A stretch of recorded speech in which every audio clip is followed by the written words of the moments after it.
हिमाचल की ठंड में एक लड़का जब सुबह अपनी ट्रेनिंग के लिए दौड़ने निकलता है तब उसको पहाड़ों के अंधेरों में कुछ आवाज सुनाई देती है। और जहां से ये आवाज आ रही होती है वो लड़का उस साइड मुड़कर देखता है और वहां पर रात के ऑलमोस्ट 3:30 बजे उसको दिखती है एक दुल्हन।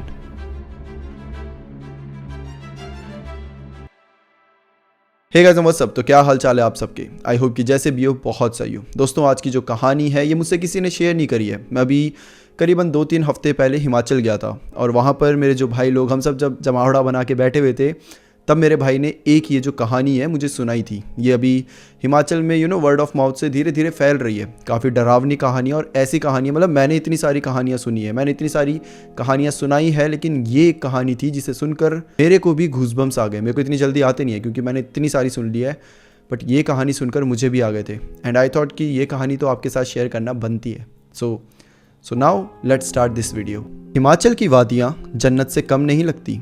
यहाँ की हवा में सुकून और ठंडक बसती है।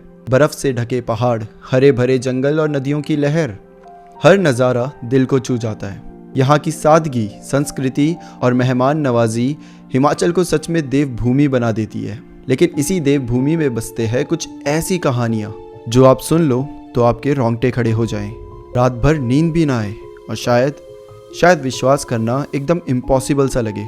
आज की जो कहानी है वो है रघु की, जो कि एक बहुत होनहार और बहुत ज़्यादा मेहनती लड़का था। रघु का एक सपना था। उसका सपना था इंडियन आर्मी ज्वाइन करने का, जिसके लिए वो बहुत ज़्यादा मेहनत करता था, मतलब फिजिकली भी और मेंटली भी। वो बस खुद को तैयार कर रहा था आने वाले टेस्ट के लिए। रघु का जो रूटीन होता था ना दिन का, वो कुछ ऐसा होता था। सुबह उठ के वो दौड़ लगाने जाता था और फिर उसके बाद वो आता था, देन नहाएगा, पूजा करेगा, नाश्ता करेगा और फिर पढ़ाई करने बैठ जाएगा। फिर शाम हो जाती थी तो गाय चराता था, फिर दूध लेकर आता था, थोड़ा घास वास का काम करना, पानी भर कर लेकर आना, ये सब चलता था। और उसके बाद फिर जब रात हो जाती थी तो डिनर करने के बाद 1-2 घंटे थोड़ा सा और पढ़ लेगा और फिर सो जाएगा। रघु को इन सब के चलते ना 2 लाइफ जीनी पड़ती थी। पहली एक एस्पिरेंट की कि मुझे इंडियन आर्मी में जाना है तो मैं बहुत मेहनत करूँगा। एक तो मेहनत भी कर रहा था, पढ़ने में, लिखने में, दौड़ने में, फिटनेस लेवल पर सारी मेहनत कर रहा था। और दूसरी साइड उसे गांव वाली ज़िंदगी भी जीनी थी, मतलब अपनी गायों का ख्याल रखना, पानी भर कर लेकर आना, घास फूस, वो जो उसके खेत थे उन सब का ख्याल रखना। तो वो ना 2 जिंदगियां जी रहा था। अच्छा, रघु का जो घर था, मैं इसके थोड़ा सा आपको मैप समझा देता हूँ और ये ध्यान से समझना क्योंकि ये बड़ा काम आने वाला है। तो रघु का घर यहाँ पर है, ठीक है। तो रघु के घर के सामने एक रास्ता होता था, मतलब जो मेन रोड होता था जहाँ से गाड़ियाँ जाती थी, लोग जाते थे। तो मान लो ये वो रोड है। अब इस रोड में से एक रास्ता आता था जो नीचे की साइड जाता था, और अगर आप इस रोड से चलते चलते नीचे जाओगे तो यहाँ पर धीरे धीरे बहुत सारे घर आने लग जाएंगे, जिनमें से एक रघु का घर भी था। अब यहाँ से अगर आप ऊपर जाना है तो पौड़ियाँ भी थी, मतलब जो स्टेयर्स होती है वो भी बनी हुई थी, और स्लोप भी था ताकि आप बाइक या साइकिल कुछ भी ला सको। और ये जो मेन रास्ता था जहाँ से गाड़ियाँ जाती थी, ये रास्ता बहुत आगे तक था और आगे तक कोई घर कुछ नहीं है। सिर्फ राइट साइड में पहाड़ है एंड लेफ्ट साइड में खाई जैसी है। खाई भी क्या है, नीचे जाओगे तो गांव ही मिलेगा, बट गांव में नीचे जाने का जो रास्ता था वो सिर्फ यहीं से था। यहीं से आप नीचे जाकर फिर यहाँ वहाँ जा सकते हो, ऊपर से यहाँ नहीं जा सकते। और ये मैप को समझना बहुत इंपॉर्टेंट है। वो क्यों है वो आपको आगे चलकर समझ आएगा। अब जैसा कि मैंने बताया ठंड का समय था तो रघु थोड़ा लेट दौड़ने जाता था क्योंकि कोहरा बहुत होता था और इसी वजह से वो टाइम से बहुत लेट हो जाता था। उसके बाद वो दौड़ता था तो उसके पास ज़्यादा टाइम नहीं बचता था, उसको जल्दी जल्दी घर आना पड़ता था क्योंकि बाकी काम भी निपटाने होते थे। अब एक बार की बात है, कोहरा थोड़ा सा कम था और रघु की नींद भी जल्दी खुल गई थी। करीबन 3:30 हो रहे थे। तो वो देखता है कि कोहरा तो ज़्यादा है नहीं, मैं जाके दौड़ सकता हूँ। अब रघु को फ़र्क नहीं पड़ता था कि 3:30 बज रहे, 4 बज रहे, 5 बज रहे या 6 बज रहे, क्योंकि ऐसे भी जब वो कोहरे में पहले भी ठंड में जब जाता था दौड़ने तो आगे पीछे कुछ नहीं होता था, कोई गाड़ियाँ नहीं, कोई लोग नहीं, बिल्कुल सन्नाटा होता था। वो अकेले दौड़ने जाता था, अकेले वापस आ जाता था। तो अगर 3:30 भी बज रहे तो क्या, उसके लिए तो माहौल सेम ही है। वो बोलता है ठीक है आज कोहरा नहीं है, आज थोड़ा ज़्यादा दौड़ लूँगा क्योंकि वैसे भी पिछले कुछ दिनों से मैं ज़्यादा दौड़ नहीं पा रहा। ठीक है, रघु अपना तैयार होता है, अपने ट्रैक सूट पहन लेता है, स्वेटर वेटर पहन के पूरा तैयार है और अब निकल जाता है दौड़ने के लिए। अब रघु क्या करता है, जो पहले तो ये सीढ़ियाँ होती है, स्लोप से नहीं दौड़ता था, वो सीढ़ियों से ऊपर जाता था। तो दौड़ते दौड़ते दौड़ते वो ऊपर तक जाता है। अब करीबन ऊपर तक पहुँचने में उसको 5 मिनट लग जाते हैं। अब रघु मेन रास्ते में पहुँच चुका है, एकदम अंधेरे में। अब वो आगे की तरफ दौड़ने लग जाता है। अब रघु दौड़ रहा है कि सामने से उसको कुछ दिखता है, रास्ते में कुछ पड़ा हुआ था। रघु 2 मिनट के लिए घबरा जाता है कि क्या सामने से कोई बस या कोई गाड़ी आ रही है, लेकिन वो गाड़ी या बस नहीं होती। इस समय पर ऐसा कुछ भी नहीं वहाँ से जा रहा होता है, सब कुछ सुनसान ही होता है। और वो गाड़ी लग भी नहीं रही थी, वो कुछ अलग ही शेप था उसका। रघु थोड़ा धीरे हो जाता है कि आखिर ये है क्या। धीरे धीरे रघु उस जगह के पास जाने लगता है। थोड़ी सी आगे थी तो पहले क्लियर नहीं दिख रही थी। धीरे धीरे जब रघु उस जो पड़ी हुई चीज़ थी रास्ते में उसके पास से गुजरने लगता है तो वो ध्यान देता है उस पर। और जब वो देखता है तो उसके तो होश ही उड़ जाते हैं, उसकी आंखें बड़ी हो जाती है और उसे समझ नहीं आता कि मैं जो सामने पड़ा हुआ देख रहा हूँ क्या ये सच में है। क्योंकि सामने एक पालकी पड़ी होती है, एक पालकी जो कि जनरली लोग शादी में जिसमें दुल्हन को लेकर जाते हैं वो वाली पालकी होती है। तो वही पालकी रास्ते में पड़ी हुई है। रात के 3:30 से 4 बजे का समय है ये, और खाली रास्ते में, सुनसान रास्ते में, ठंड भरे इलाके में एक पालकी पड़ी है। ये देख के रघु बहुत ज़्यादा हैरान हो जाता है। लेकिन उससे ज़्यादा हैरानी की बात ये होती है कि पालकी के अंदर एक औरत होती है, एक औरत जिसने दुल्हन का गेटअप लिया होता है। पूरा उसका लिबास दुल्हन का था। एक लाल कलर की साड़ी पहनी हुई थी, उसके बाल घने लंबे थे जो कि खुले हुए थे और शायद आपस में उलझ भी रहे थे। उसके चेहरे पर काफ़ी हल्का सा मेकअप था जो कि शायद बिगड़ भी गया था।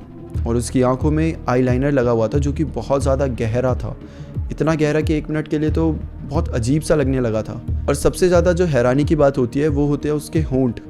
उसके होंठ काले रंग के थे, ऐसा लग रहा था कि काली लिपस्टिक उसके होंठों पे लगाई गई है। भला कोई दुल्हन अपने शादी वाले दिन अपने लिप्स पर काली लिपस्टिक क्यों लगाएगी।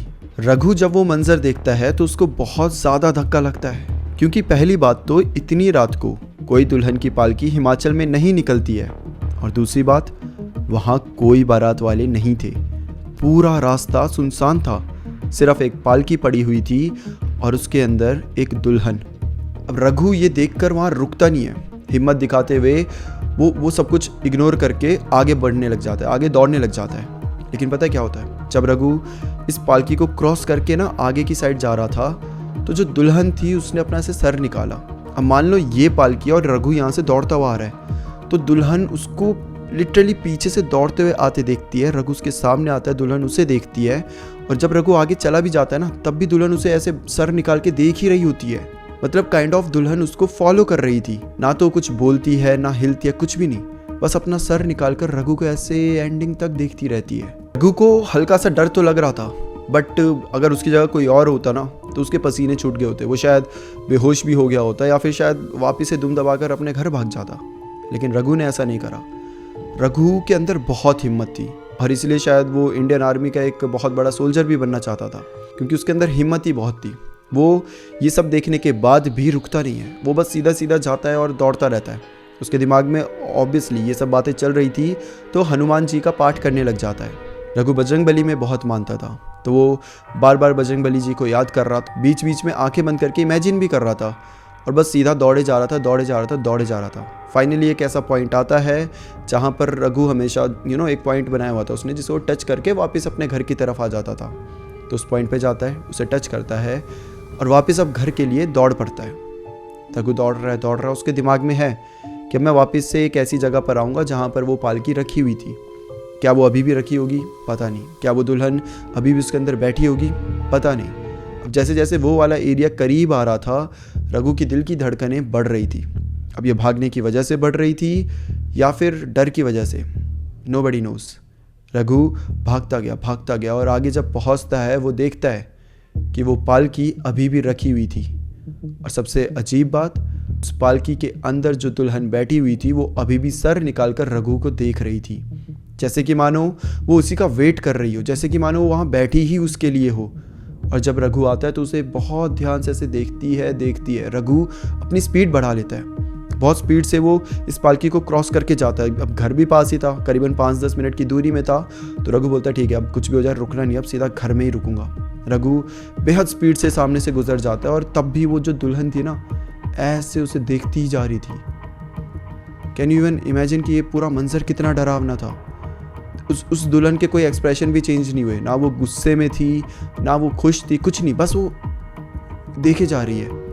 इसके बाद रघु भागते भागते अब वो सीढ़ियों पे आ जाता है जहाँ से उसे नीचे अपने घर के लिए जाना था, और वो सीढ़ियों से ठक ठक ठक ठक करके नीचे उतरने लग जाता है। लेकिन जब रघु नीचे उतरता है ना तो उसे कुछ आवाज़ सुनाई देती है।